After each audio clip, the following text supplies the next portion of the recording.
Last week, I was traveling through Agra, Jaipur, Pushkar, Mandawa, so Agra and then parts of Rajasthan. And this is peak summer with temperature touching 40-42 degrees Celsius. Traditionally, this used to be considered off season, but honestly, what I saw even surprised me. Over the weekend in Jaipur, every single hotel, and I visited 10 of them for site inspection for our regular checks, every single one of them was sold out. Not discounted, not struggling for occupancy, they were sold out at decent rates, including hotels like Raffles. Raffles at its price point was sold out over the weekend. Let that sink in. The domestic traveler today is paying in summer what the inbound industry typically expects in winter. And this is not even a seasonal spike. As far as I can see, as someone who's been a part of this industry since 1989, this is a structural shift. When I used to travel for international sales in the 90s, we used to hear that India is a price-sensitive market, India is a market that negotiates, India is a market that does a lot of comparison. All of that is true. We do all that. Disposable income has grown for us. Our confidence has grown. But most importantly, aspiration has grown. The Indian traveler today is not asking, can I afford this? Or the Indian traveler is asking, is this worth my time? Now here is where it gets interesting. If Indian travelers are spending like this domestically, it also tells us something else very clearly. We know that Indian outbound is growing and is growing fast. We also know the headline numbers, 50 million outbound travelers projected. We are high spending shoppers. We have a younger demographic that travels. It's a highly aspirational market. On the paper, it has everything that looks like a perfect source market. And yet, most foreign DMCs and suppliers will quit India within 12 to 18 months. And why would that happen? See, people think that if I have made it to, if we have cracked in other Asian markets or if I've cracked European markets, Indian market is going to be easy to crack. No, that is not the case. Let me share something from my own experience. Since I have built Egypt as a destination in India for a DMC, not for a destination, not for a tourism board, but for a DMC, I can tell you what most of the people are doing wrong and what we were able to do right.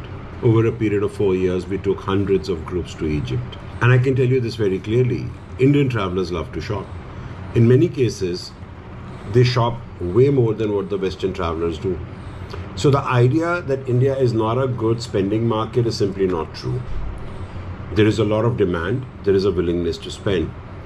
So if you think about it, this is a market which should work for everybody. Yet, most of the players who enter actually quit. And I can tell you the numbers based on the multiple travel trade fairs, the OTFs, the TTFs that take place in India. The number of participants who come in, I see people coming in bulk from places all over the world. So they all want to be a part of the Indian market. Yet on the repeat segment, so they come 1 year, but they're gone the next, or probably they come 2 years and after that they just disappear, saying that India is not for us. The real reason is simple. They see India, but they do not understand India. You come in, and this is something in international sales that I have been guilty of as well. We come in with assumptions that we say good product will sell, we need competitive pricing and it'll work, and we need a network of a few strong partners, and that would be enough for us to get the bulk of the business. India actually does not behave like that. The reason is India is not a well-structured, clean market. It is a fast-moving, comparison-driven, relationship-assisted commercial system. Let me repeat that for you. It is a fast moving, comparison driven, and relationship assisted commercial system. In this market, the first quote is not the real quote. Speed matters more than perfection. Price decides your relevance, and comparison will not stop. Even if you've received the booking, you can still get an email or a WhatsApp from your agent saying, hey, the client has asked around and he's getting a better quote somewhere, can you match it? So what happens when you come to a trade fair in India? You will have great meetings. Oh, we Indians will make you feel really special. You will go back with a very positive feedback. You will see there is a strong interest. You will make your projection basis that, and then you will think that you are succeeding. But in reality, you were just evaluated. You're not being sold. You were just evaluated when they came here. Nothing has so far worked for you. See, India is not going to reject you immediately. It gives you signals. The question is, are you reading them correctly? So what are the common things?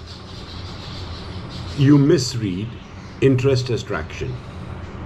You misread people you've met and the primary stage relationships you've built as loyalty.